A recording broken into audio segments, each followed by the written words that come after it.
Sometimes you have to do that because the easy challenge is one you'll get lazy with. The big challenge gets you hungry. Oh, how the tables turn. That's a heavy topic, and we need to focus on that. If not for yourself, then do it for your children. Black book is in the Hey, Black book. Men Talk, Black Book. What is up, everybody? It's Dr. Vibe here, host and producer of the award-winning Dr. Vibe Show, the home of Epic Conversations, and I'm the host of Epic Conversations, 2018 Innovation Award winner, 2020 Best Podcast News Award winner with the Canadian Ethnic Media Association. I also co-host and co-produce the only online show in the world for dads, fathers, and male caregivers that is sponsored by BLKMEN Care. And being part of that movement, our team has reached out directly and indirectly to over 400,000 dads, fathers, and male caregivers around the world. And as we come to the end of 2025, I'm speaking that will go to 500,000 by the end of this year. And as always, I like to say you're blessed, highly favored, magnet for miracles, and a solution for someone's problem. What is up, Kofi Sadat? Good, much better this week, my family. Yes. This week, last week, as you know, I was wrapped up in the Messiah blanket. Yes. So, giving praise that I feel much better this week. Had to do that rest, recovery, the natural remedies, and all that good stuff. But I'm feeling good. How you doing? Blessed, highly favored, magnet for miracles, solution for someone's problem, and Black Alicious. I'm glad to see that you are better. What was the remedy? Just TLC? Man, some rest, relaxation, that honey, lime, ginger.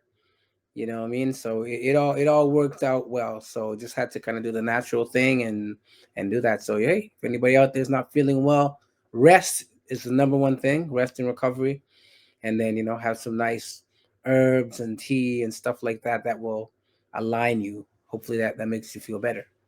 Excellent. I think we have Kofi Morris who's in transit. So we're going to bring him up on the stage. Mr. Morris, are you with us? You need to unmute yourself. Peace and blessings, brother. Yeah, man, I'm live and direct in effect. Giving thanks for another blessed night and our opportunity to connect with our listening audience. All is well, you know what I mean? It's been a very eventful weekend. So I'm definitely looking forward to chopping it up on tonight's topic. Okay, fantastic. Well, you know what I want to share with everybody? Give us a win you've had since you've last been with us. So you know what I'm going to ask with Mr. Morris because he hasn't been with us for a while. So let's start with you. What's a win that you had? Big or small? Big or small? Well, I will say now that you've given it a size, it has my brain going. But I'll go to,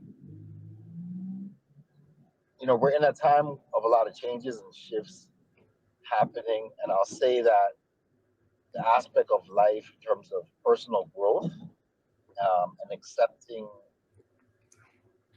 realities of change, understanding past patterns and changing and shifting and allowing for those changes and shifts and not giving into this thing called self-judgment. So I'll say that I've been able to accept this, the opportunities that have arisen, in my journey relative to my parenting, relative to business and personal life, in regards to accepting those changes and moving with them and not being too harsh on self, right? I think a lot of people tend to be, high achievers, people that want to set high standards for themselves can sometimes be hard on themselves. So I think it's a process sometimes of getting to accepting the need for change, allowing the shift, and not judging self. So that's definitely something for me in terms of another win. Excellent. Fantastic. Kofi Sadat, give us a win.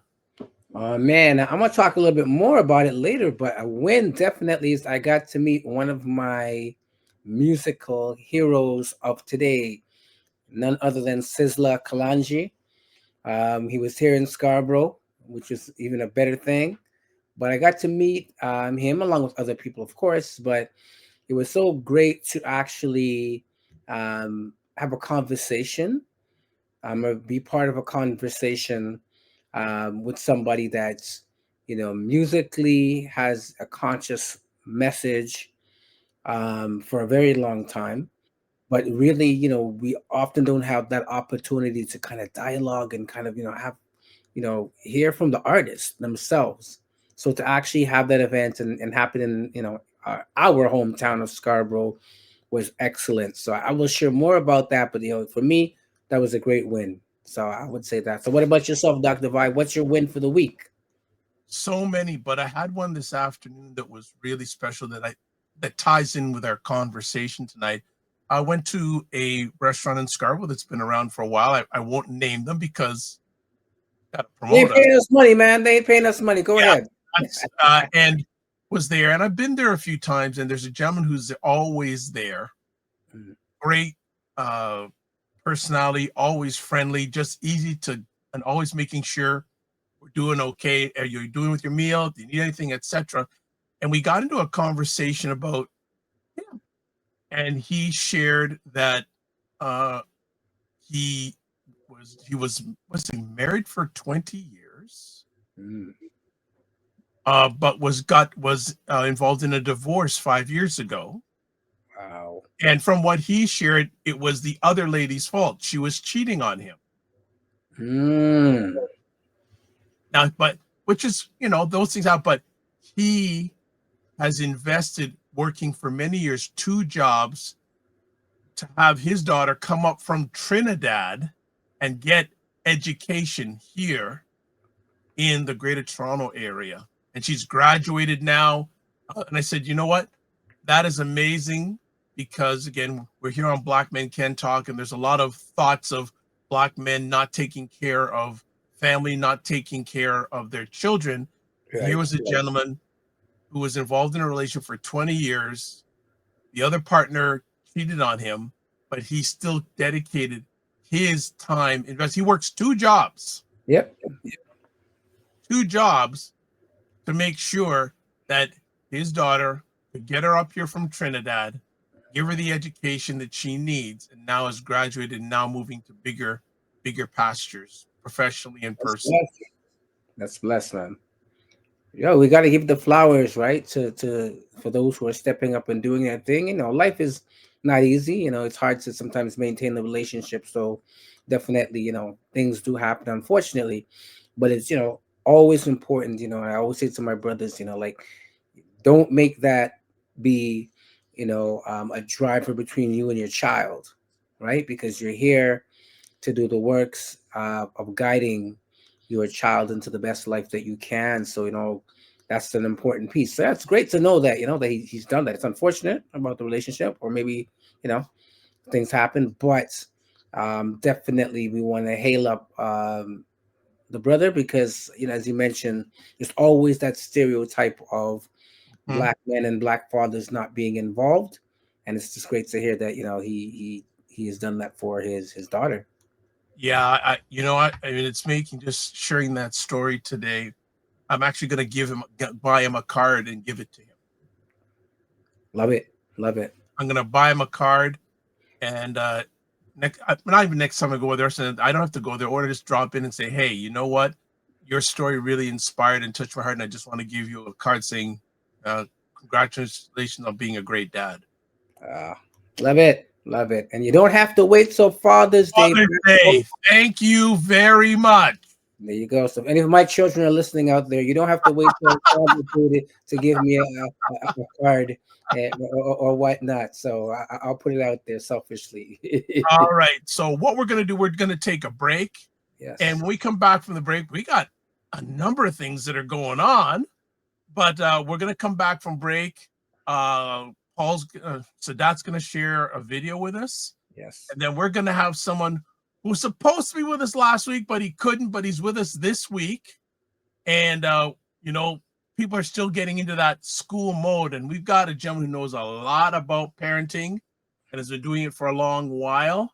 And he's here to drop some knowledge bombs to parents and to kids on Black Men Can Talk. So we'll be back in 30 seconds. Good morning. It's Dr. Vibe here, host and producer of the award-winning Dr. Vibe Show. My name is Ryan Knight, one of the co-founders of the Afro-Caribbean Business Network. It's Carolyn Nicole time. She is here to make us better. In 15 minutes, you could accomplish so much for your health. This is where we have our morals, our values, our decision making. I don't know if Wayne Harris is still here because he's probably commenting, but I got to tell Wayne about that because he'll go, "What?" All right, Morning Vibe with myself and co-host Ryan Knight, Monday and Friday mornings at 9 a.m. Eastern, 6 a.m. Pacific, and that's some of the stuff you can catch on there. As always, welcome to Black Men Talk, where Black Canadian men come together to have real unfiltered conversations about life, culture, and community. Also, if you want to subscribe to the Dr. Vibe Show, hit the notification button, subscribe, and hit the notification button. Also follow the Dr. Vibe Show on Facebook, LinkedIn, Instagram, TikTok, Blue Sky, and Substack. If you want to advertise your business, product, or service on any of our platforms, email me at dr.vibe@dr.vibeshow.com and join our Discord group by emailing me. So, with all that done, Kofi Sadat, do you want to play that video now? Yeah, let me just give a little setup if you don't mind. So Sure. really, I want to give flowers. We always talk about the importance of giving flowers, to our brothers who are doing some great work. So I want to give some flowers to Farley Flex and Roderick of Urban Res. It's an organization that works with young people, both in contact with the criminal justice system. They do arts, like music and arts and stuff like that. They've got a mobile van. They can come to your community. And I know they also do lots of work in the correctional facilities across Ontario. So I want to kind of hail up those brothers for putting in the work. So they organized and they hosted the meet and greet with Sizzla Kalanji yesterday. And, things happen in alignment as far as I'm concerned. So knowing what our topic was going to be today, somehow it all aligned. But the question for the artist Sizzla was, what is your call? By our grandparents, and we can pass it on to our children. Did I put up too early for you? That's the best thing Yeah, for them. flip back. Sorry about that. Go ahead. No worries, right? So a call to action. So this is what his answer was in terms of a call to action. Okay, here we go. A good example being set is a good example being followed. Until we can instill the values being taught us by our foreparents into our children today, then we'll best have a good community. In having good parenting, you'll have good community outreach. You're not going to be there all the time with your kids, but a child being taught in the right sense, giving the right directions, being loved, being nurtured, being cared for, will carry all those values along with them throughout their lifetime and so pass it on. There you go. So Okay. it's called to action. It's for us parents to really step up and to be able to, that is one of the number one things that we need to do is pour back into our children and the importance of, showing them the good values and then replicating that in community. Okay. All right. Well, with that lead in, who wants to introduce our friend who is joining us tonight? Before we go there, Dr. Vibe, because of the impact of both Sizzla's visit, because there was a lot of lead up to Sizzla's visit, both his show, the interviews that took place, and the fact that his visit and his show actually has a social aspect to it, social impact aspect to it, which means that the funds generated, a percentage is going to his not-for-profit, right? That's right. That supports young people in Jamaica, which you don't hear a lot of a lot of artists, right? That these funds are going and actually on the flyer is specific, speaking to his Children Foundation or what have you, Youth Foundation or what have you. I wanted to just draw reference to something relative to this, which is acknowledging how impactful our ancestral past plays into how we show up presently as parents, right? And we talk about little things on this show previously. We've talked about different things relative to how we were raised and how that impacts our parenting. But that's literally what gauges what our future looks like. You know, is tapping into those aspects, and it could be really as basic and simple as common everyday manners, but that can also translate into when you interact with young people in community. You know, I actually have a young person I interacted with more recently, and I'm gonna reach out to his parents, to her parents, sorry, to acknowledge my interaction with her, right? And how I know it specifically speaks to how she was raised by them, right? Both of her parents. But I feel like those are the things that, you know, leave a lasting legacy where we can actually look back on, because all the other achievements, the musical stuff, even him as a artist, acting, we do all these wonderful things in the entertainment arena, but recognizing that what he said is that what you do inside your household will impact future generations, right? Regardless of what music he's laid, all the tracks he's done. If you meet his children, let's say on the street, and they're acting out of character, you're going to attribute some of that back to him as an artist, right? And as a father. So it's so impactful to have an artist specifically speaking about parenting, but we don't see that a lot. So I just want to draw reference to that and acknowledge the fact that our ancestral lineage ties into how we raise our children, who they become, what it looks like. And that's a perfect segue actually into introducing our speaker, because what he's coming with and what he's speaking specifically, you can see it when you meet his children, right? So I don't know if you have his bio that you're going to read from, but I'll just say a couple things in terms of engaging and interacting and connecting with Oliver Levy, right? Of the Mindful Parenting Toolkit. You know, one of the things that I can say is that the practicality of the tools that are utilized in the work that he does are impactful in the lives of parents. And from what I've seen in terms of my interactions throughout the years, has been a transition and a shift in the mindset of the parents and how it is they approach parenting, which is so key, because we know mindset ties into so much of how we function and how we behave. So I don't know, Brother Paul, if you were going to actually read a bio before I say anything more. No, I'm gonna allow you. You can do it, brother. We do it off the top. Okay, beautiful. So Oliver Levy of the Mindful Parenting Toolkit is going to engage the audience tonight, speaking specifically about back to school, but I know he's going to be dropping some gems in terms of practical aspects, one, but also some of the theory behind some of the work that he does. And of course, he'll be leaving his contact and all of that for you to connect with him. But without any further ado, introducing our brother. One other quick thing before we bring Oliver up. If you are watching this live, you can call in via your smartphone, desktop, laptop, whatever digital device. Go to your favorite browser and go put in callme.ro.com and use the code in capitals FSPL8L. And now, without further ado, Coach Oliver's on the stage. What is up? Coach. Hello, guys. Coach. I love it. Thank you for having me here. It's been a pleasure. Thank you for the opportunity. Love it. What's been going on in your world?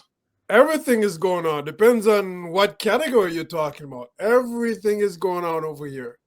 The first thing I must say, just by listening to you guys talk, and when I was listening to the artist that you guys were talking about, and it was what he was saying, and looking back to about 7-8 years ago, parenting wasn't a thing.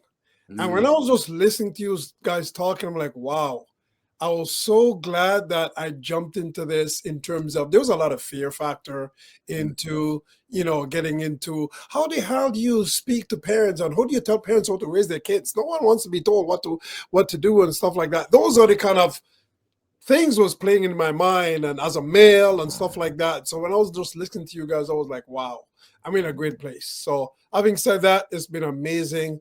Thank you so much. So everything is going on. You got to be specific with your questions. Yeah, man. Hey, listen, straight up off the bat, we always ask, how is the family? How are the children? The family is doing well. Children are doing well. Wife doing well. Everyone is doing well. Nice. And when I was just listening to you guys about a big win, for me, every day is a win. The moment, I always say this, and whosoever kind of listen to me, the moment I wake up, and I see my wife beside me, and I go check on my kids. They're in their rooms, they're good, and they're well. It's a big win. That's it. That's Yeah. it. All right, beautiful, beautiful. So I don't know if you want to ask the first question, Dr. Vibe. I can open up if you're okay.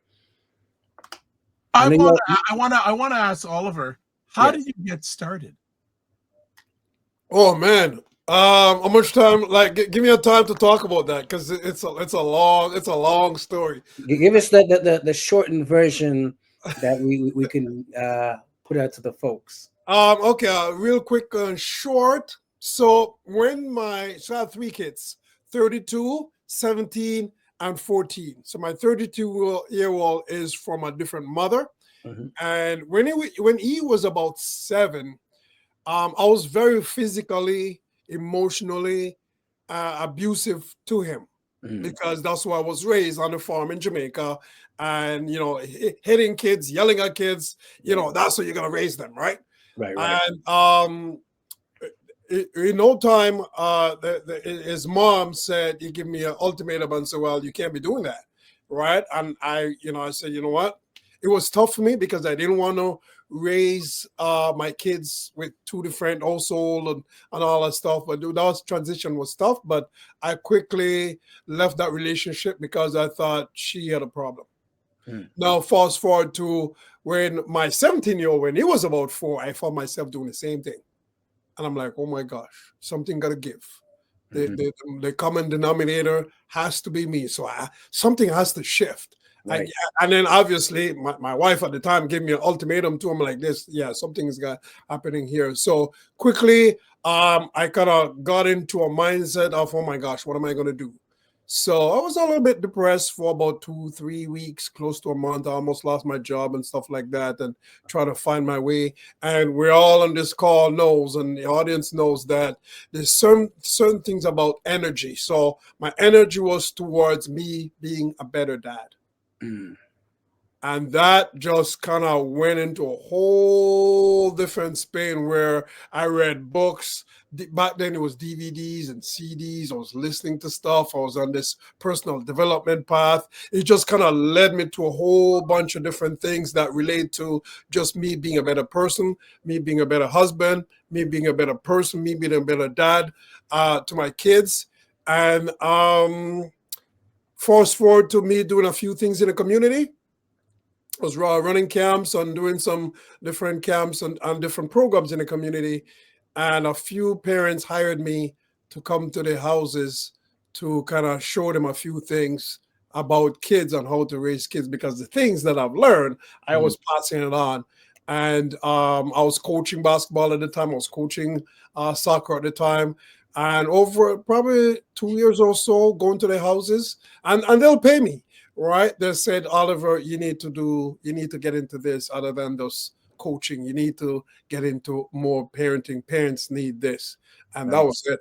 That was a wrap. Nice. So you know what? From your conversation, I'm picking up, and I definitely want to ask you how you came to this, because one of the challenges I will say, as a Black man, a Black father, it's hard to be humble. It's hard to have that self-reflection around, hey, maybe I'm not doing the right thing. In particular with the parenting, because it becomes very personal, right? Yeah.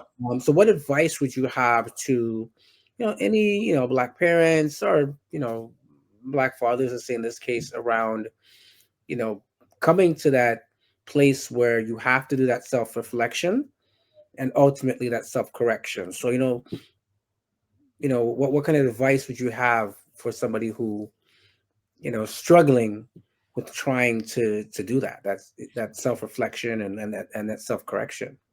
Yeah, that's a great question, Paul. It has to do with what's your why? What do you want? From, like, personally, obviously we have so many different goals, right? But me, when I was probably 9, 10, 11, I was thinking, I want to be the dad. I want to be this kind of dad. In my mind, I had a lot of things that I wanted to be, obviously opposite from my parents, right? Because I didn't really like the environment. Nothing wrong with our kids, our parents, because they had to do what they had to do in terms of the tools and strategy they had. But they also start with your why. And you have to be really, truly believe that you can accomplish this. And once you start off where, for me, I just want to be a better dad. I just want, there has to be another way. Because when you said being humble, obviously coming to, when I was younger, coming to a new country like Canada, and I'm here thinking it's a different culture, I'm like, this is not how you raise kids, because how we were taught. You're talking about intergenerational trauma, right? Oh, we're taught. It's really tough to get out of that. That's where, you know, the humbleness, you have to really check yourself, and you have to be able to willing to adapt and adjust.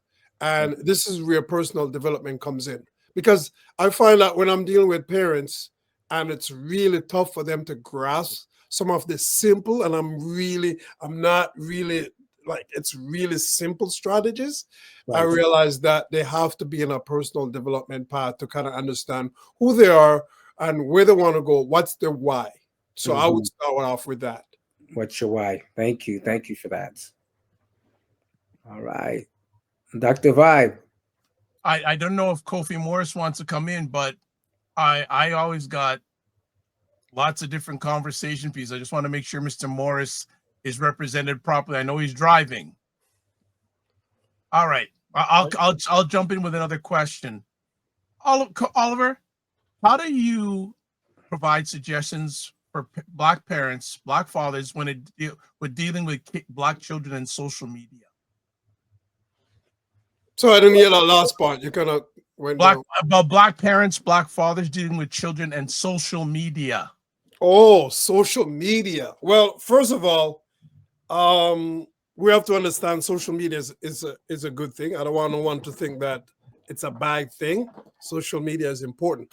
Let's start back a little bit in terms of devices, because we can't talk about social media without talking devices. And when it comes to devices, so I'm hearing an echo. Go ahead. Yeah, when you're talking about devices and social media, we have to, first of all, we as parents, we have to understand the social media. I talk to a lot of parents, and I'm not on Facebook, I'm not on TikTok, I am not on. We must understand it. Even if you don't have an account, you must understand it. I would say open up an account. So that's the first conversation should start. Another thing too is, what are the ages? Why do children need, or we think they need, a device or a phone? Why do they need that? So we have to really, is it because of social pressure? I think a lot of times it's because of social pressure. All their friends have it, so they have to have it. So again, it goes back to your family values. It goes back to the constant conversation we're having with our kids at home. And a lot of my kids, the two youngest ones, 17, grade 12, and grade 9, there's a lot of things that they're the only one. And guess what? They don't feel left out. Right. They're the only one doesn't have a phone consistently, because it depends on the time. And even my 17-year-old, right, he doesn't always have his phone.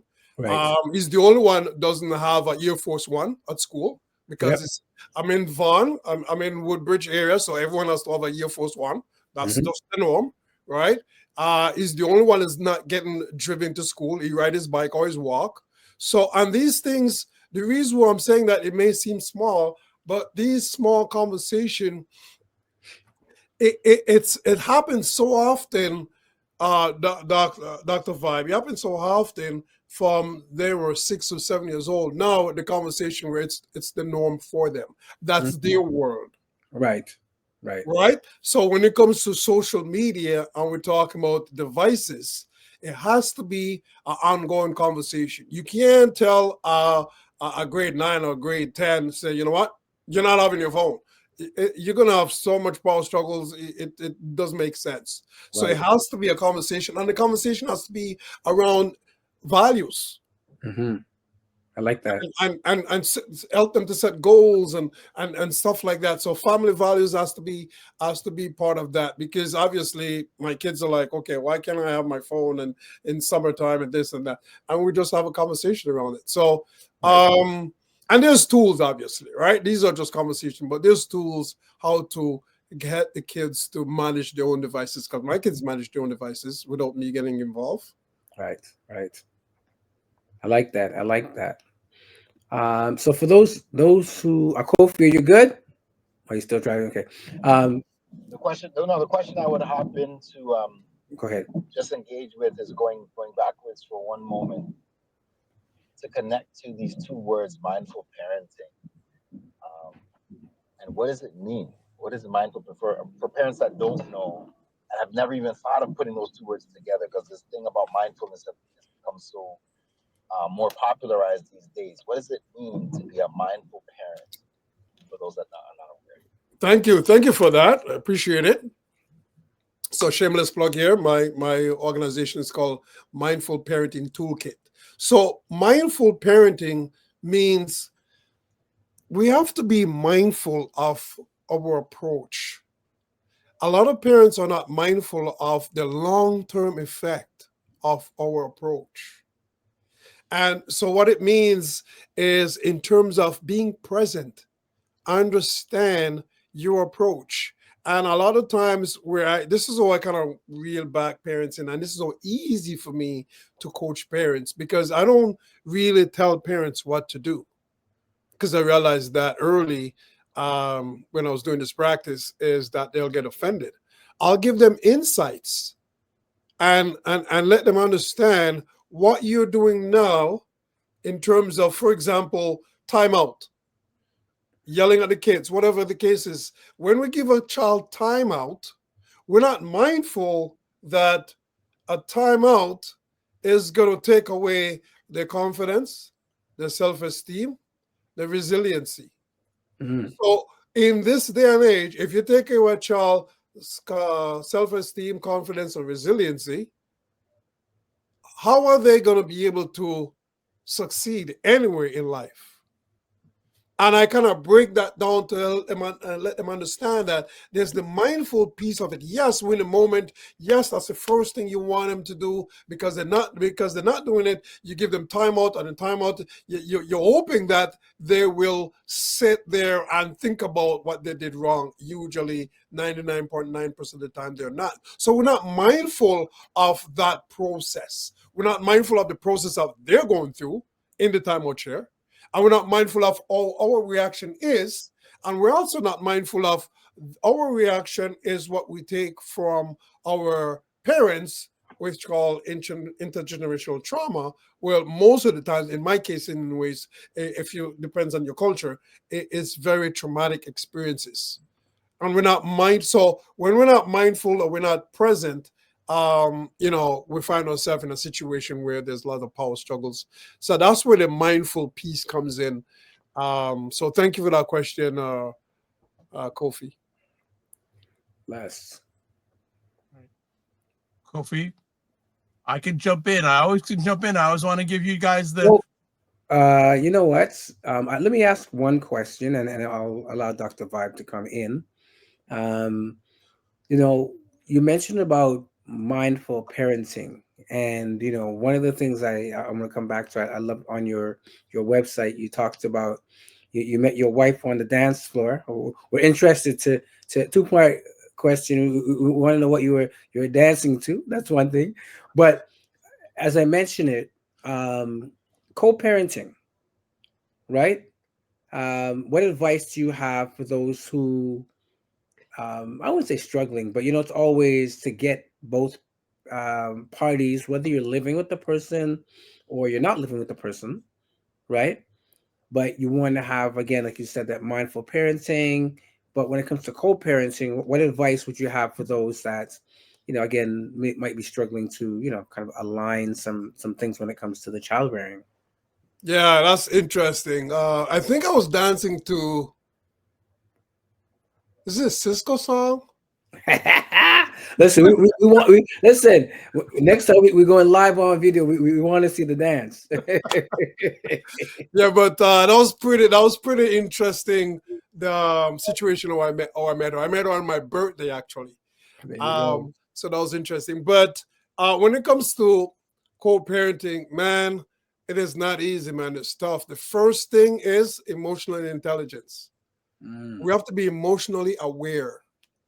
For example, I'm in a situation where my wife was born and raised in Canada. Her parents are from Barbados, born and raised in Canada. So her parenting style is totally opposite from mine. It's not even a style. It's just that my strategies that I've used to, because my style of parenting, it was kind of aligned with her in the beginning stage when I was talking about, when my second son was 3 and 4. But once I start learning new tools, no, it's totally different. Now I have to be emotionally aware of her situation and how she was raised. Right. It was really tough. Right. So I have to really take a step back. And for me personally, it was more of an indirect coaching. So it was so tough that I couldn't really, there's something called empowerment paradigm. Empowerment paradigm is that you can control yourself, what you do, nobody else. So I start focusing on that. I start owning that. And the moment I start just zoning on the kids, and the kids were living 2 different lives in the beginning, where she'll go to Walmart with the kids and stuff like that, just running errands, come back home, it's like a chaos. You're never going to Walmart with me again, right? And I'll go to Walmart and I'll go here and there, and it was nice and peace and quiet. And I would never really tell her, this is what you need to do. And this is where you need to go when you go to Walmart. I would never do that. What I'll do, I'll just zone in on my kids at home. And it was a very interesting situation, Paul, where when they're really young, we used to divide and conquer, like getting them up in the morning. She'll be upstairs, brushing their teeth, organizing, and I'll be downstairs making breakfast and lunch for everyone, including my wife. And there'll be chaos. There'll be chaos upstairs. Right. Who's brushing their teeth first? Who's the washroom first? This, that, pushing each other. And then after about 2 weeks, I say, I ask her, can we switch? You downstairs, and then there was nothing. Upstairs was like, and then downstairs was chaos. This is my chair. This is my table. This is that, like all that stuff.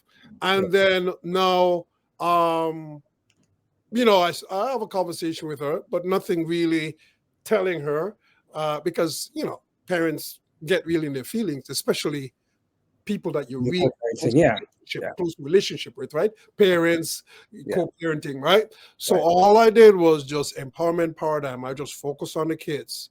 And then once you start seeing how the kids are reacting, now, they're brushing their teeth by themselves. They're taking out the garbage. They're organizing their shoes by themselves. I don't have to say nothing. I don't have to do anything. Then she started kind of listening to all I'm dealing with him, and then she slowly started to come on board, even until now, right? Right. So it's so important. The emotional piece, emotional intelligence, emotional awareness, right? It's so important for our co-parents. There you go. All right. Thank you for that. All right, Dr. Vibe.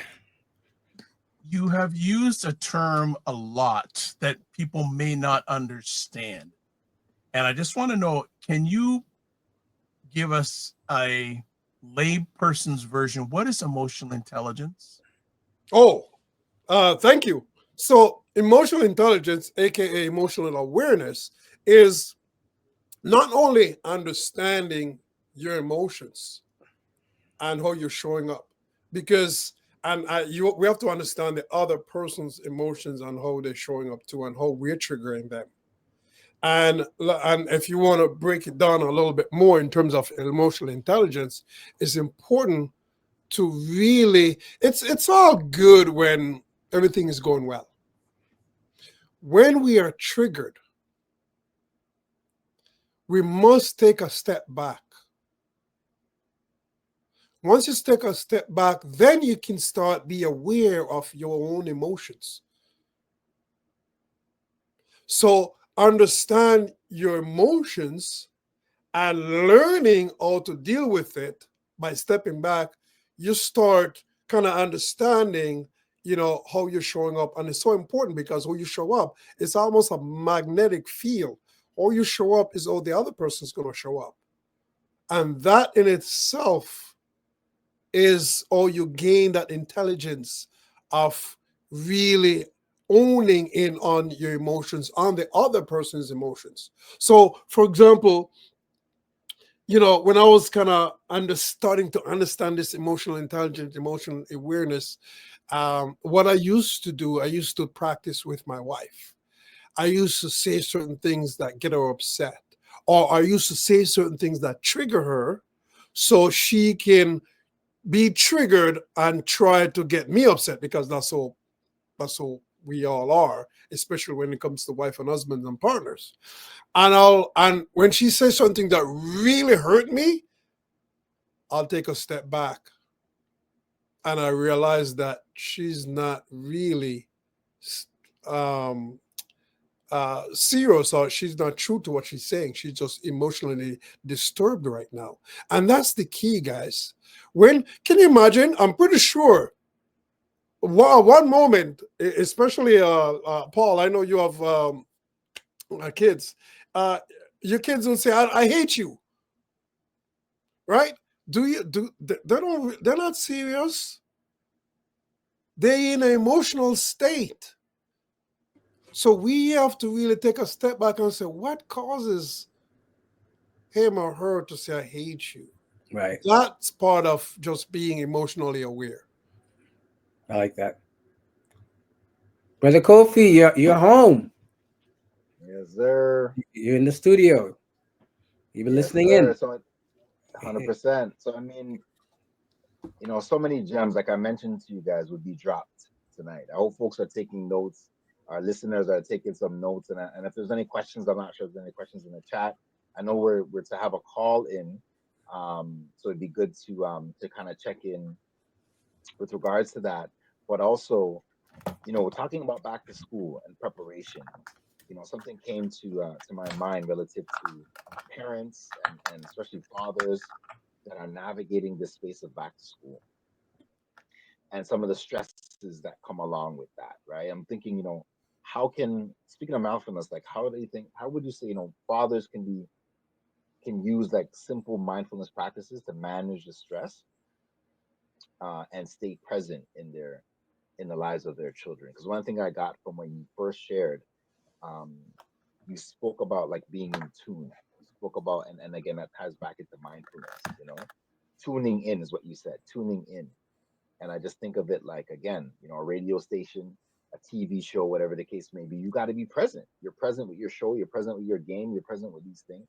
So how can fathers manage the stress and be present with their children, by utilizing some of these mindfulness practices? That's a big one, especially this time of the year. Being present. So being present, and this is really, really tough for a lot of parents, especially fathers. Education. We get caught up so much in terms of you must go to school, you must take, you must be in class, all that stuff, being early, all that, right? Which is very important. But at the same time, we have to be present. So what I usually tell parents is that the first day back to school is get them in a routine 1 week prior to. 1 week before, get them into that routine in terms of go to bed on time, wake up on time. A matter of fact, if it's the first day of grade 1 or grade 2, those are crucial years, or the first day of grade 9. What I usually do, what you can do to do this, I call it the dry run, where start off with 1 week before, and then a couple of days before, wake up and actually go to the school as if you are going to school before school starts. Go to school. If it starts at 8 o'clock, you get there 7:55, walk around the school or drive around the school. What do you do? And if you, depends on the weather, you can pack a lunch or you can just sit outside in the park or just have a lunch or emulate that feeling of school before school starts. That's what I've done almost every single year, including I didn't do my grade 12 with my son in grade 12 this year, but grade 9, 10, 11, I did it with him. Grade 9 this year, my daughter, I did it with her. She chose to ride, so we rode to the actual school and we walk around the school. We parked the bike, walk around the school, and so I would say be present in terms of do not get caught up into the grade or the subjects or whatever the case is. Get them into that mindset. And here's another piece. When they come home from school, and this could be every single day for the rest of the year, when they come home from school, it's very, very important how the conversation we're having with them, the question we're asking them. Instead of saying, how was school today? Because you already know they're going to say good. One word answer. Just depends on the age. Who did you have lunch with today? And who did you sit beside with today? Who cracked a joke in your class today? Who's the joker in your class? Get him to be aware. This year was a different conversation with my high schoolers because they're not in middle school anymore. You talk about awareness. I get them to awareness. I don't focus on grades or school at all. I asked my daughter, what's your favorite subject this year? Well, I'm not sure because we haven't started anything yet. Okay, so which subject are you looking forward to? French. Okay, so what shoes was the French teacher wearing? I don't know. What dress? Or what pants? And I'll ask 3 or 4 questions along those lines. Right. My son, same thing. His favorite, right? And, they have fun engaging in this. Why? Because kids don't want to talk about what they learn in class. They don't want to talk about what they learn in class, right? I remember my daughter, I think grade 3 or grade 4, she just talked about running around with the butterflies outside and all this cool butterflies and stuff like that. And so Brother Kofi, being present and being aware and do this, prep them a week before, engage them in conversation towards school a week before, 2 days before, get them to, I call it the dry run in terms of, and have fun with it. Have fun with it, right? Yeah. And so I would say just being aware when it comes to back to school. Yeah, which I find interesting. My daughter just started college this year. And at college and university, they usually do a frosh week or an orientation. And it's important because, like you said, you get acclimatized to the school, you get to meet some new people. So I think that idea of a dry run is an excellent idea to implement, even at the post-secondary level, I would say, if, folks can do something like that as well. I know we were supposed to have a call-in today. Well, we have a question from the audience, by the way. But just before we go any further, we'd be remiss. You want to get in touch with Oliver. These are all the different ways: Instagram, Facebook, LinkedIn, and the Parenting Tools. The Linktree link is there, and it's in the comments section on many of the platforms you're watching this live or on replay. We do have a question. I think we have to call this wonderful person, Black Men Can Talk fan number 1, because she's on every conversation. Shakoi asks, and I think going back to what you said a little while ago, what if stepping back is seen as disrespectful? How to navigate from there? What if stepping back? What was the context in stepping back? Yeah, maybe so. I can't remember. I know you talked about stepping back. Sequoia, if you can be a little bit more detailed. Is that the co-parenting piece? I think it's the Yes. co-parenting piece. Stepping back, what if it seems disrespectful? That's an interesting question. I would think stepping back wouldn't seem disrespectful. Help me out here, guys, in terms of the question. Well, maybe I'm going to ask Sequoia. Okay, she goes with emotional intelligence. Yeah. Okay, so with emotional intelligence, stepping back, you basically, because I talk about empowerment paradigm. So the empowerment paradigm that we all know is just that we're not familiar with the technical term, but it talks about you just focusing on what you can control. And this is what I might tell my kids too, right? I can't control my kids, and I don't want to control my kids. We don't want to control our partners or the co-parenting or whatever relationship we have with our kids. You cannot control them. The moment you start, that's a whole different dynamic. So when I say step back from talking to them or telling them what to do or remind them of anything. Your actions can speak for itself in terms of what you're doing. So stepping back means step back away from dealing with them and focus solely on your kids in terms of the empowerment paradigm. So that shouldn't be viewed as disrespect. That's understanding your emotions, their emotions. That's a little piece of the emotional awareness, and to understand that we all get triggered when somebody's telling you what to do, micromanage, especially when this is my child. Oh, dare you tell me what to do, right? So I've seen it all the time. So stepping back means just kind of stay in your lane, basically, and just focus on your child. Okay. And she says, thank you for your answer. You're welcome. All Appreciate it. Gentlemen, continue. Yeah, for sure. All right. So I can hop in. Go ahead, Kofi. Go ahead. Yeah, go ahead. Unless you had a question. So kind of shifting, because funny enough, this piece around back to school, because we're now into, week 2.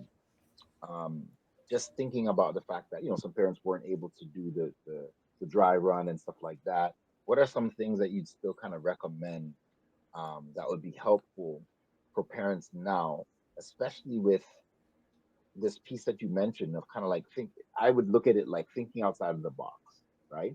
The after school conversation you referenced, not using the basic, simple, regular questions that are already going to push away the children. What are some of the things that you'd kind of recommend now that we're in the school year? We're in week 2. What are some of the things that can help these, fathers and parents, be proactive relative to even whether it's even the nighttime before school or the prep before the school in the morning? What are some of the recommendations that you'd say parents would have? So I like when you talk about, the routines, nighttime and stuff like that. And I like to start like from the basic, right, before we even get there. What I would recommend too is there's something called lunchbox notes. Kids love this. The younger kids. I'm going to talk about older kids in a bit. The younger kids, elementary kids. So write fun jokes, write cool stuff, and kind of hide it in your child's lunchbox. Something that they're looking forward to every day, right? Or every week or every other day. And so remember, routine, if you want your child to stick to whatever routine, it could be nighttime or morning time, especially morning time when we have to rush out the door to go to work, we have to find a way to make them feel significant. That's the most important thing. So how do you make them feel significant? Obviously, having conversation. Maybe you're reading a book with them. You're having a conversation. I'm not sure how old they are, whatever the age they are. You can go to Walmart, get an alarm clock, talk about the time, talk about the day off. Because I find that, Brother Kofi, a lot of parents, because we're so busy, and I get it, we don't find or make the time to have a lot of conversation around, say, for example, in this case that I want to allude to is the morning routine. Find the time, set them up for success the night before about the morning. And the most important thing is give them choices. And you want to strategically give them choices. For example, say a child, they're supposed to wake up at 7:30 to get ready to leave the house at 8:30, right? You set them up for success in terms of you can have a conversation like, I see that, we've been getting better in the morning in terms of, because you don't want to use the word, oh, we've been lazy in the morning and stuff like that. But I find that it's been a rush in the morning. Don't you think so? It's been a rush in the morning. And so moving forward, what time would you like to wake up? And you want to strategically say this. If you know they're supposed to wake up at say 7:45, give them a choice. Do you want to wake up 7:30 or 7:45? You see what I did there? So if you know 7:45, they're supposed to wake up out of cutoff, you give them a choice. You know they're going to say 7:45 because they want to sleep in a little bit longer. So these are the strategies you use to kind of get them into less power struggles in the morning. On top of that, you're writing them a cool little notes. It could be not jokes. It could be dad jokes. It could be whatever stuff that they like, right? And also get them involved into preparing breakfast. Ask them, what would you want for breakfast tomorrow? What are the choices you want for breakfast tomorrow? You want eggs? You want pancakes? And then you make it fun. Get in a groove and make it fun for them. So that's the elementary.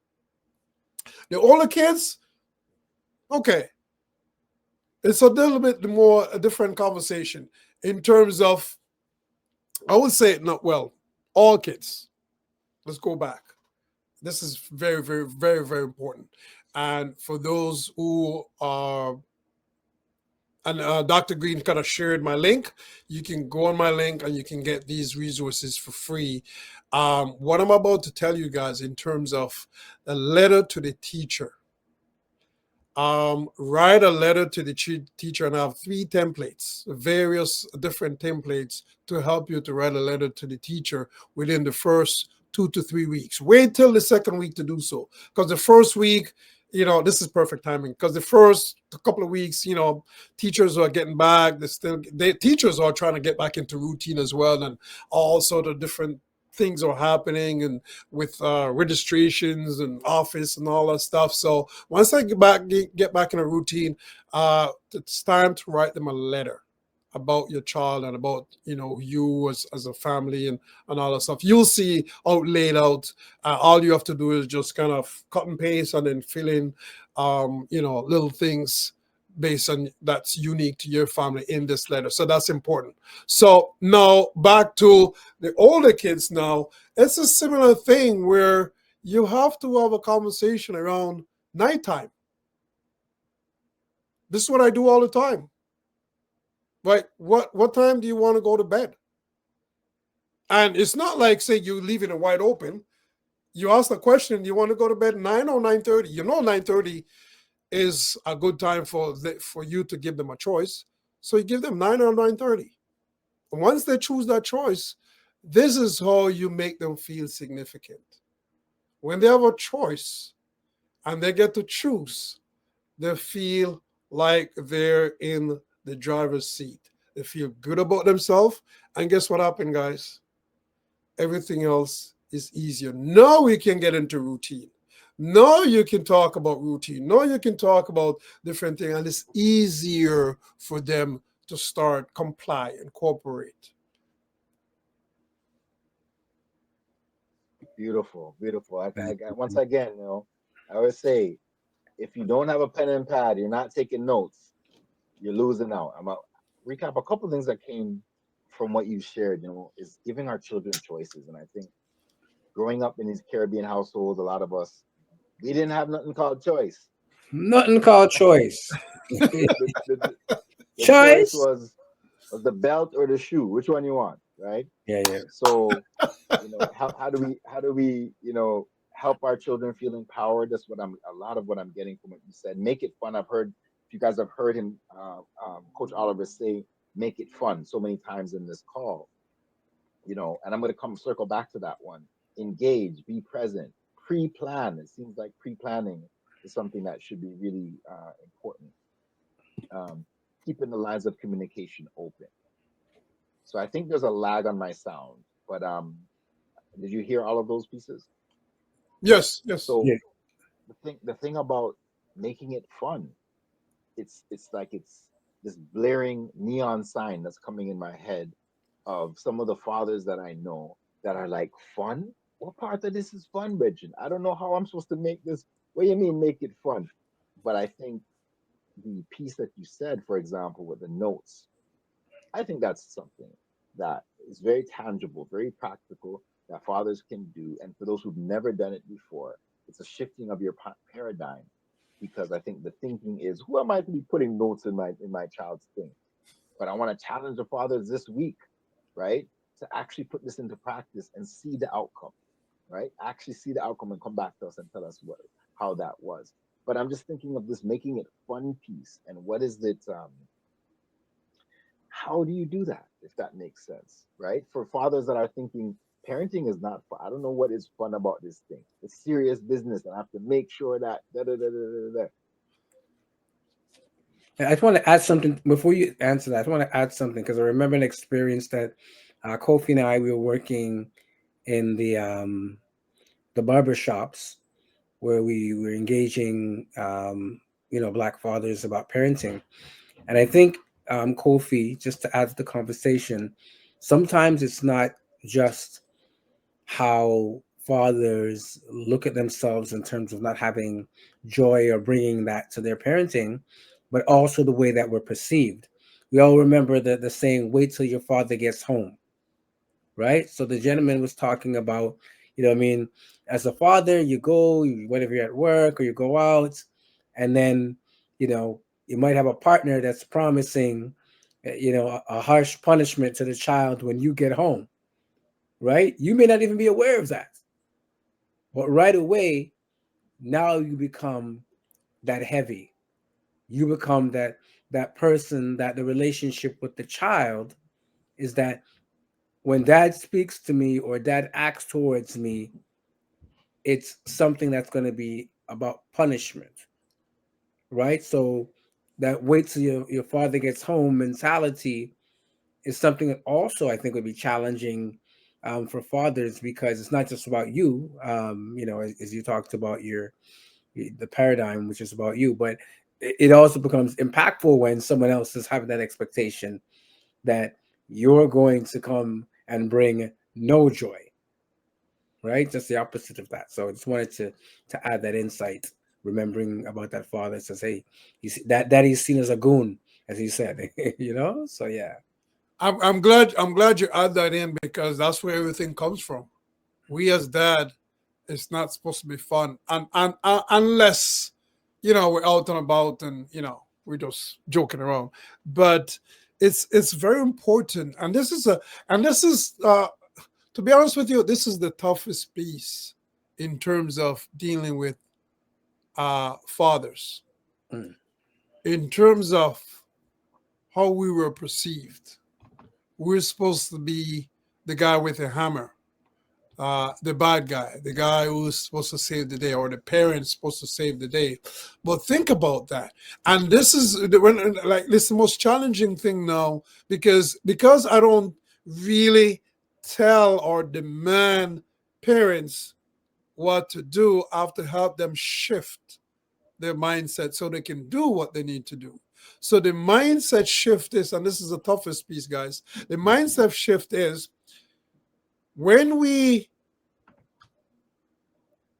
show up like the bad guy, stern, strong voice with a little bit of fear, we think the children is going to listen more.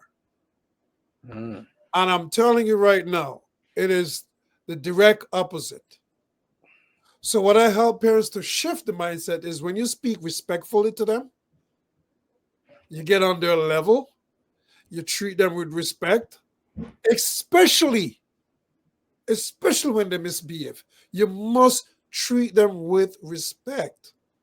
Once you start doing that, I guarantee you within at least 7 days, in no time, the child started to shift their approach and their mindset in a positive direction.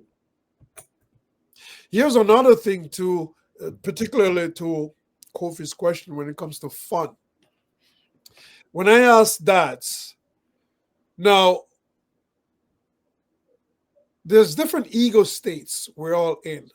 When you're out and about with your kids, or you're laughing with them, or you're rolling on the floor with them, and you're just in that space with them, and you're just having fun and all that stuff, that a child ego state. Now, when you come in and you start ordering, directing, correcting, which version do you think your child loved the best? It's an obvious choice. Right. Now, why can't we be in the same mindset and still lay down the law? For example, if I were to call my son, he's 17, or my daughter, 14, about something terrible they did, or we're planning a vacation, there's no difference in my voice or my tone of voice when I'm having that discussion, or when I call them. You know, sometimes when you want to talk to your child, or you said, oh, the mom might say, wait till your dad comes home and stuff like that. And when your dad comes home, okay, who did this? There's no change in my tone of voice when I want to talk to them about something terrible, or we're talking about a vacation. It's the same tone of voice. It's the same mannerism. I'm going to call them the same way. I hear you. So we have to shift the mindset, because you have to remember, when they see dad comes around, or dad's voice, they start having anxiety. You might say it's a good thing because now they're going to listen. Of course, that's on one side. On the other side is, by the time they reach 17, 18, they're not listening to you no more. And if they are, then they're not mentally there. They're physically there, but they're not mentally there. So they're checked out. And we all know, and most parents don't want that. So we have to shift. And there's a process, obviously. There's a 3-step process to shift that mindset now. Right. To that zone. Because it's not easy. I'm not here telling you because I can do it. I'm not. It's no. Can't be easy. Can't be easy. Definitely. Never not easy. Yeah. But if I can do it, coming from where I'm from, and you guys only learn a little bit about my story, right, anyone in the world can do it. Shay. You have to start little by little. I'm going to make this last point before I bring it back to you. There's one point, Dr. Vibe, that my wife said to me, you're getting soft. And when she said that to me, that was, as a man, right? That could hurt. But as soon as she said that, I start chuckling in my mind. I'm like, yeah, it's okay. Time will tell. And eventually, in no time, she start realizing the approach that I was taking with the kids. This is the approach you need to take if you want to see the results that you desire. It's a must. You cannot take the same approach you've been dealing with your son when he was 3, 4, 5, and you're not getting the result you desire. And then 16, 17, you're doing the same approach. It's going to get worse. So that's what I mean by having fun. Engage with them. Have fun with them. And the more they see you engaging and just be on their page. My son called me bro sometimes. Yeah. Right? Be on their page. Then they're going to be way more up to, do what you want them to do with way less power struggles. 100%. All right, Vibe, how are you doing? I have another question, but Dr. Vibe, I need you to step in. Dr. Vibe is vibing. I'm good. I want to, if I have permission to ask a question to Oliver, how does a parent handle their child saying school is boring? You know, it's funny. You know, I'm laughing. My daughter came on the first 2 days. She said the exact same thing. School is boring. School is boring. And after I asked her a few questions that I wanted to ask her, which was engaging because she loved those questions, and I'm like, I heard you said school is boring. couple times. Why? Talk to me. Walk me through that. She said, "Well, Dad, everybody's talking about this, and high school is this, and high school is that. I don't see what they're talking about." I'm like, "Okay, all right, you're talking about something different then," because everybody have this high expectations, and then I'm not sure how that equate to it's being boring because it's not where everybody hyped it up to be, and it's not there. So in my mind, I'm like, it's a good thing because then you had an expectation and it was that high. So I'm not sure if it's the same boring, but I would say if when kids tell you that school is boring, think about it. Think about it, guys. If a child tells you school is boring, they engaging in they want you to engage you in a conversation, a meaningful conversation, not for you to say, "What do you mean? Wait, what? You're not learning stuff?" Like, no. We're changing that approach. We're Right. not doing that approach anymore. Oh, yeah, school is boring. That's interesting. Talk to me more about that. Right. Well, what does that mean? What does that look like? And I would say, whatever the conversation is, I would say, share some of your stories when you're in school.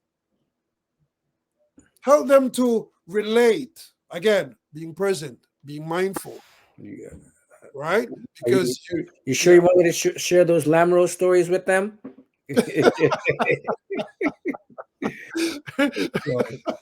right? Yeah. It's because we're going through it. Of We're course. going through it. Yeah. Yeah, for sure. Swinging back to the parents, in particular for those who might have had a negative interaction with the school system, what advice do you give to parents to help them to cultivate positive relationships with administration and their children's teachers after having a negative interaction? Or you might have had that negative interaction when you came up in school, right? After having a negative reaction Yeah. or interaction. Right. So you, first of all, this is the reason why I like to tell parents, do that letter, and also make schedule an interview with your child's teacher, even if nothing happened, right? Always. Right. But if you have a negative interaction already, and if you want, you can walk me through a process. But negative interaction it varies, right? It could be in the schoolyard. It could be, the child is very disrespectful to one of the teacher or to another students and stuff like that. I would just have a conversation with your child, and then there's a process, right? Have a conversation with your child, not to take sides, obviously, to listen to what they're saying, and have a separate conversation with the staff or the teacher. And now what you want to do is, obviously, when you have a conversation, you're not there to directly thinking of solutions. The most important thing, guys, when you're dealing with school and principals and staff, how you approach the child, the staff, and depends on the age of your child. I would go in with them as well, right? And how you approach the administration staff is how you want them to see you. I know we as Caribbean people, Afrocentric people, somebody hit my child and somebody disrespect my child and somebody called my child names and stuff like that. We're going to go in and we set them straight. You can set them straight in many different ways. I've done it. I have lots of stories. I set parents, teachers straight in many different ways. But once you're respectful, because how are you showing up? What are the examples you're teaching your child? True. That's the most important thing. What example are you teaching? It doesn't matter what. It could have called my kids the N-word. It doesn't matter what. And you better not call my kids the N-word, because I don't have to get involved if you call my kids anything at all, because they'll set you straight. Right. professionally, Mm-hmm. right? They probably don't even have a word with you. Right. It makes no sense. Mm-hmm. So the most important thing I'm trying to relay here is we must set an example for our children in every aspect, even though the other person is wrong and we're right. We have to set an example on how do we want our kids to, again, you have to demonstrate emotional awareness. Sure. You must demonstrate emotional awareness. And to be honest with you, Paul, I love being in situations where I have to go to the school. I love being in a situation where there's big conflict. Mm. Why? Because I may not know to deal with conflict, but my body language, my professionalism, Right. and my approach, and you better believe my kid's going to be there. Oh, yeah. Mm-hmm. Better believe. Yeah. Because I want him to see how I'm approaching the situation. Good advice. Good advice. Gentlemen, want to keep it going? I'm good. All right. So once you have you have the I'm last question, Dr. Vibe. You can have the last question, and then we'll wrap it back up. And I see some comments as well. I'm looking to the right. Let me just say, you mentioned in your kids know how to speak for themselves. Can you give some suggestions on parents on how they can educate their children to speak for themselves when it comes to school, to speak up for themselves? Because the parents can't be with them all the time, and there may be some situations come up where it'd be good that they could speak up for themselves. Do you have any suggestions or best practices that parents can teach their kids on how to speak up for themselves? Oh man, that's loaded, Dr. Vibe. You're gonna ask that you should ask that at the top of the show. All right. It's so many different levels to that. First of all, I'm no disrespect, and I hope the audience doesn't take offense to what I'm about to say, is that most times most parents take away their kids' voices at home. So everything starts from home. They must have a voice at home. So we talk about choices, right?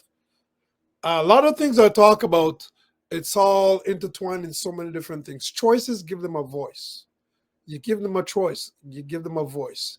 When they come from school and they say school is boring, you allow them to have a conversation. You don't say, "What are you talking about? This is our family values. This is we have."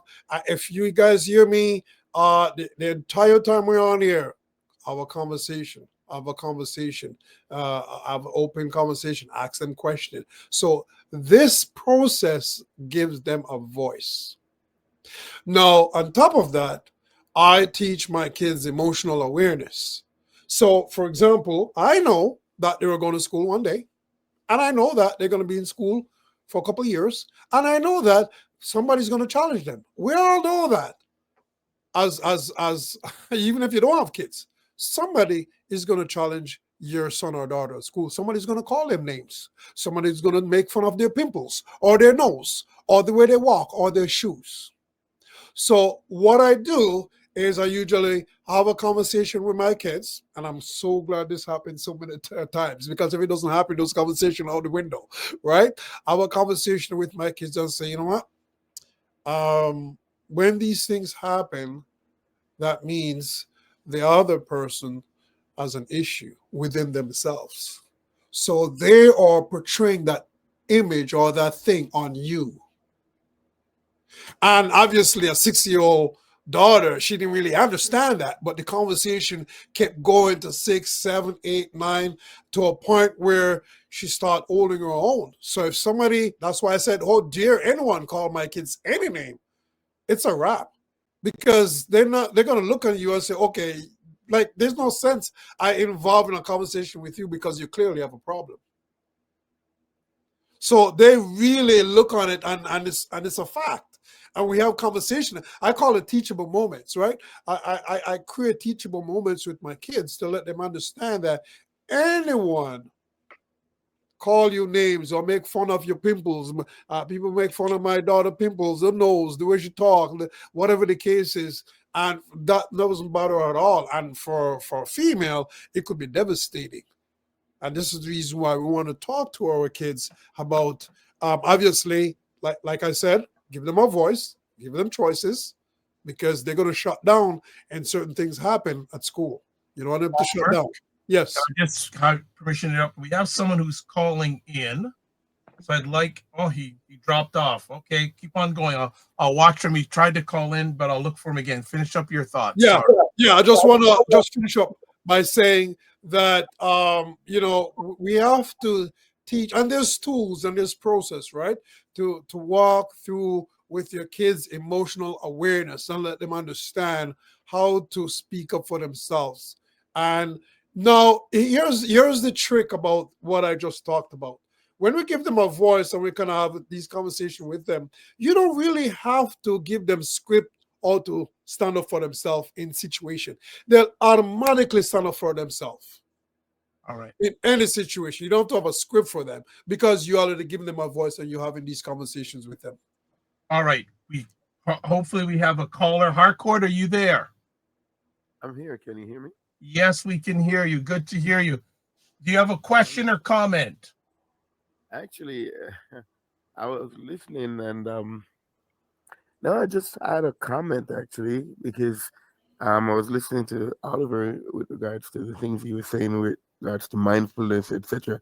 It's interesting because some of the things that he was speaking about, I practiced without even realizing it. But I'm glad that there's affirmation to some of the things that I've done. Now there are some things that I can do better, so I'm listening to him speak on certain things, and I appreciate that.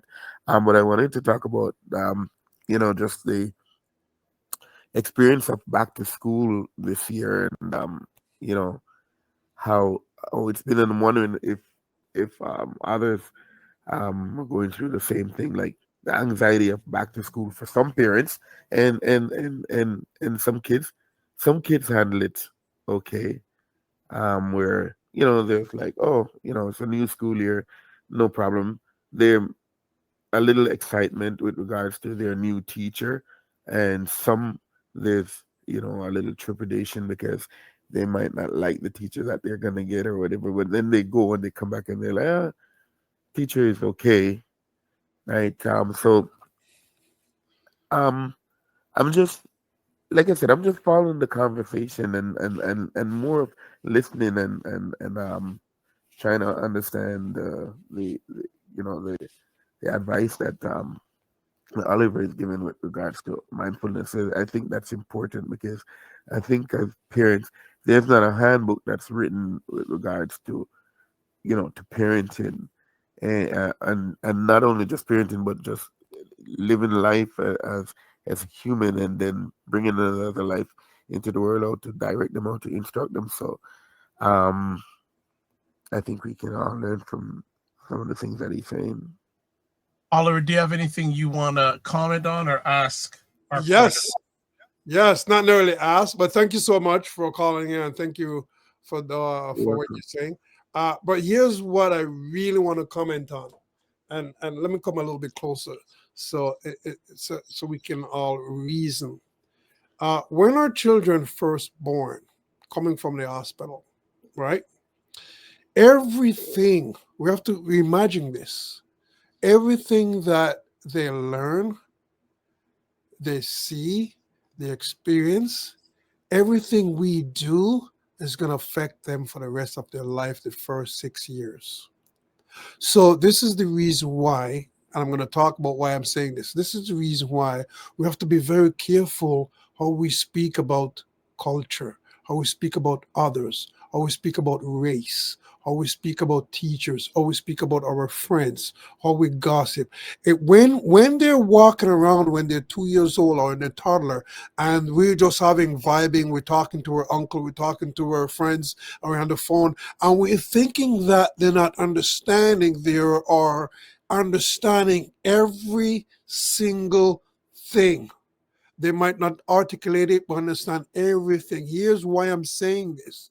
So when the gentleman talked about, okay, some kids, you can have 3 kids in your household and they're 3 different mindset. Some kids have a little bit of anxiety and stuff like that. When that child was coming home from the hospital when the first day they're born, they didn't say to themselves, you know what, when I'm in grade 6 or grade 7, I'm gonna get anxiety. Oh, where's this child comes from where I don't like this teacher? Where's that mindset coming from?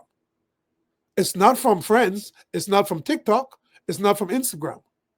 Where's that mindset coming from? It's coming from somewhere in the environment that child was the primary, that's the primary caregiver was in. So this is the reason why we have to be mindful, guys. We have to be mindful of the long-term effect of our approach. So that's all I just want to really, really talk about. Oliver, Yes. I hear what you just said, but I mean, I understand what you're saying, and I agree. I have to a degree, but and I say to a degree, but I'm going back to when you mentioned about where's that mindset coming from with regards to the teacher, because I think it's not necessarily. I don't think that's necessarily from the home, because the teacher is just as new to the parent as he or she is to the student.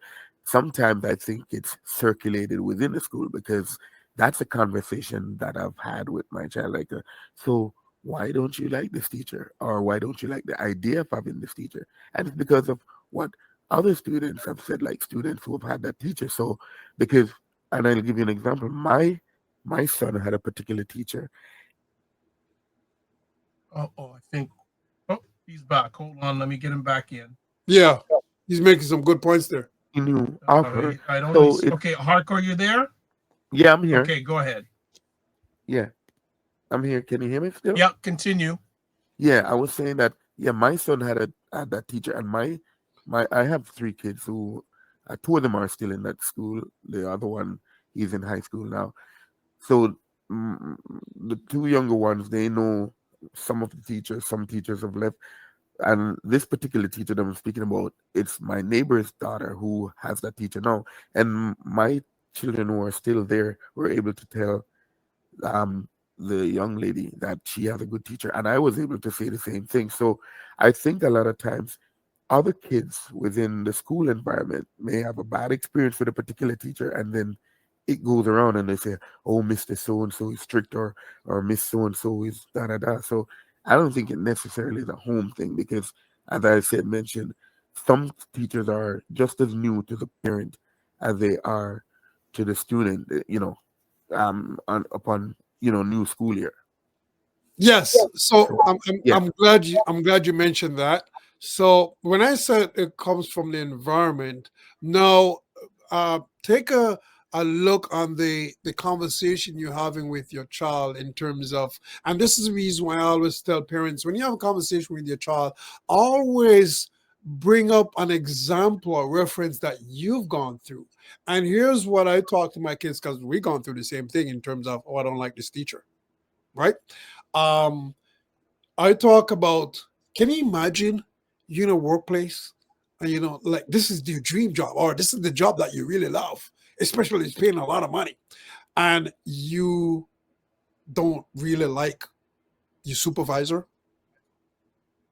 Think about that, right? So and I talk about, oh, this is the job that I used to do, and right. So what I mean by it's didn't originated from home, but we can cultivate it in such a way that we shift our children's mind where they can be anywhere in life.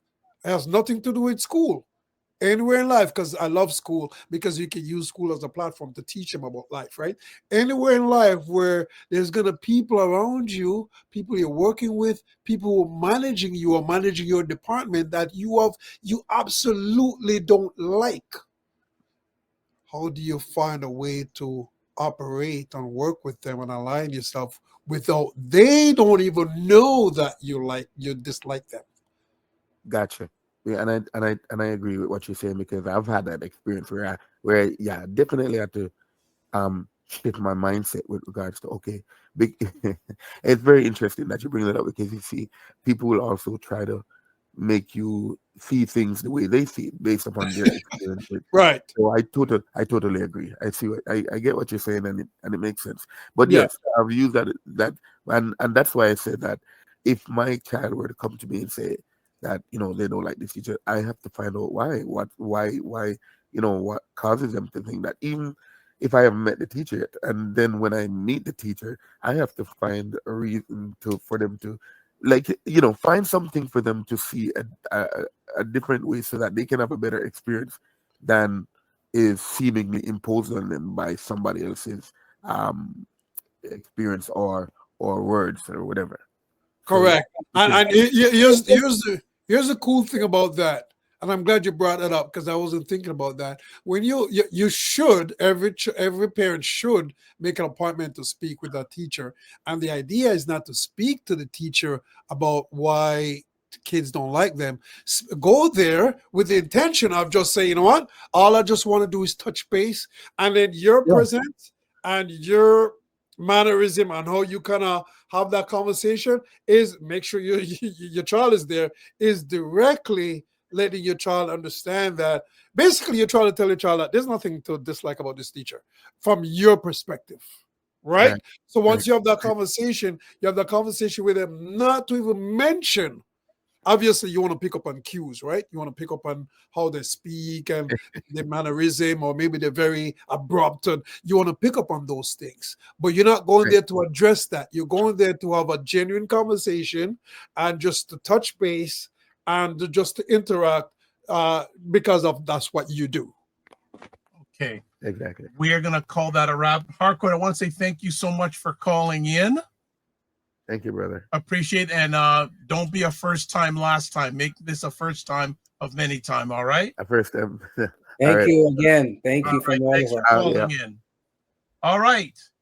Any final comments from Oliver, and then any of the gentlemen, if we have any final comments, we'll call it a wrap. So Oliver, any final thoughts or words? My final thought is for me, when it comes to raising children, especially if you want to raise resilient children, be mindful of your approach, because a lot of times when you have to remember, when kids were born, they're born with resiliency and self-confidence and everything like that. So little by little, based on our approach, we take it away slowly and slowly, and by the time they reach teenager age, we are seeing it. So stay mindful. Stay connected, emotionally connected with your children, and be the change you want to see in your children. Excellent. Well, thank you for taking the most important thing that you have, not only as a parent, but a human being, as a Black man, your time to invest in us. And again, the contact information is there on the screen. Check him out. He is the real deal.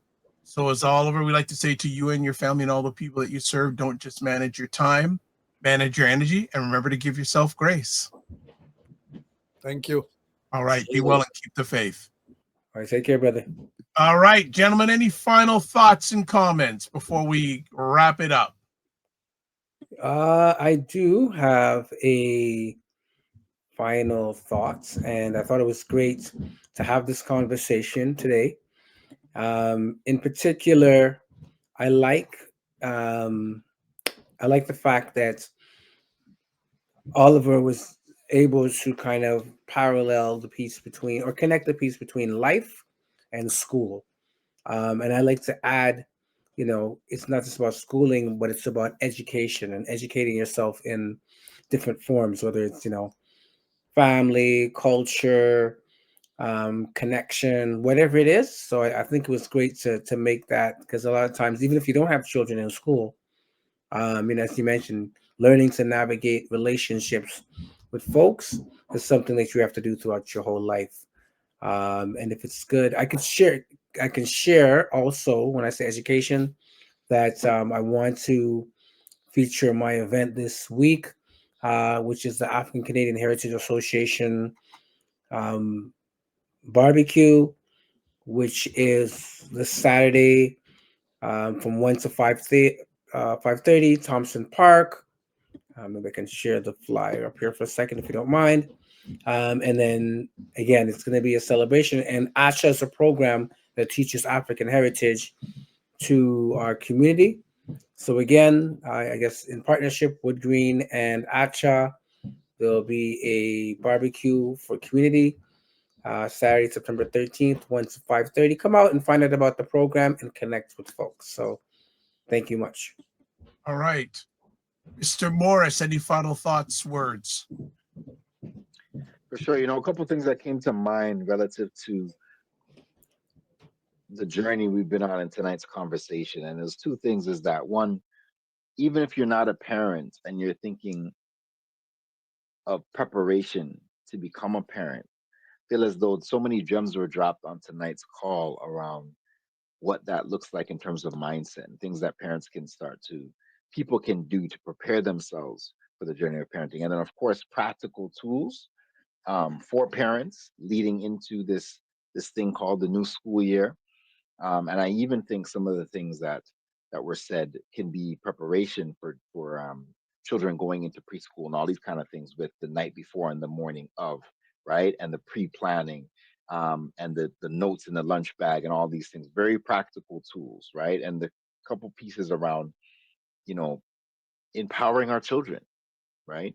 We talk about we want, you know, what we want for our children, but sometimes we forget that the empowerment starts with listening and creating space for our children and actually having a mindfulness approach. So I'm hoping again that listeners took that from tonight in terms of increasing the area of your awareness around your parenting. And it's not perfect. It's not to create this perfect parenting paradigm.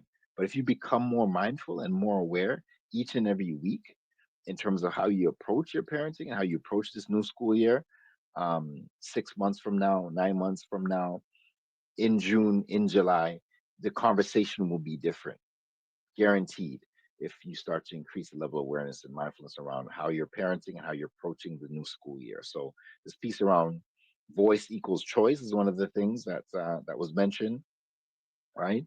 Voice equals choice. So how we can actually ensure that we're giving our children a voice in our homes. And again, or if you're just a caregiver, once again, same kind of scenario, providing a voice for our children is so key and critical. So again, folks, looking forward to, you know, further conversation around this topic, because as we go throughout the school year, we'll be bringing different guest speakers and people that can continue to provide more practical tools, because we're having a key focus on education on the show. So it's one of the things that you're going to see repeated. So definitely shoot us a line. You can email us at blackmencantalk@gmail.com. Shoot us your ideas, areas of interest, questions, things that you would like to have, type of guests you'd like to have that are specific to some of these areas around education, around how we empower our community, men's health, etc. So definitely looking forward to future conversations around that and hearing from you, the listeners. Definitely give thanks once again for tuning in to the Black Men Can Talk podcast.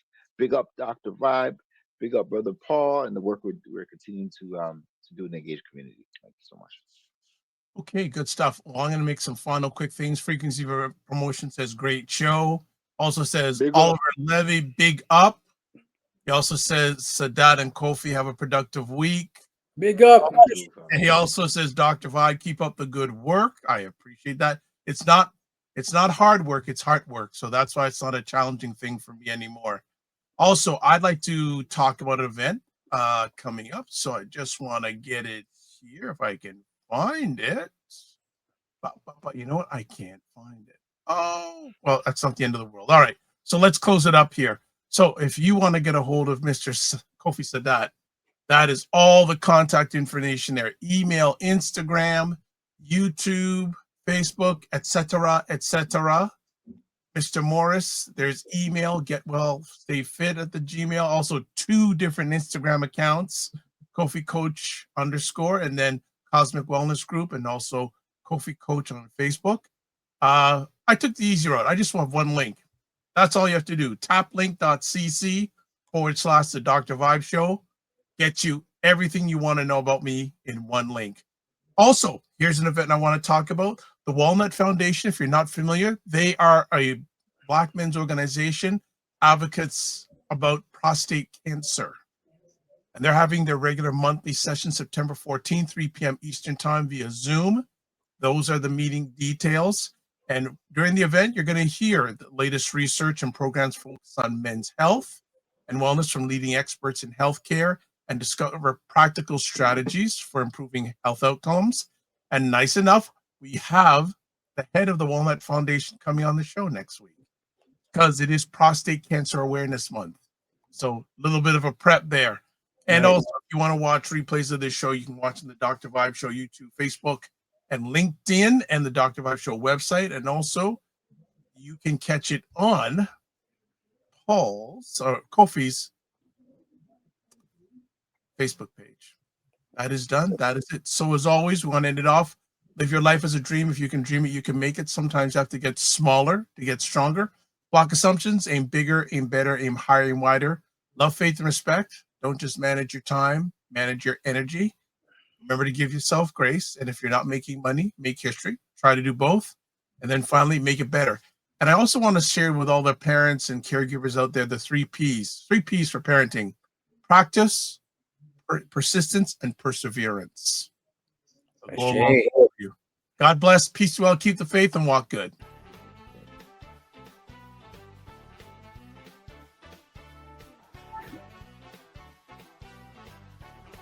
Time that our parents, they're like, I have nothing to teach you. I don't know nothing. And they know so much. My dad's at that point now. It says, That's my point. But I'm saying, no, Dad, you got lots more to give. You know how cold it is when these two brothers in their yard. You know that. You know that. You don't know that, bro. You know No that. joke. I know we all have these things, but you know what? My go-to is this thing. Wow. Black book is in his back. Black Men Talk, Black Book.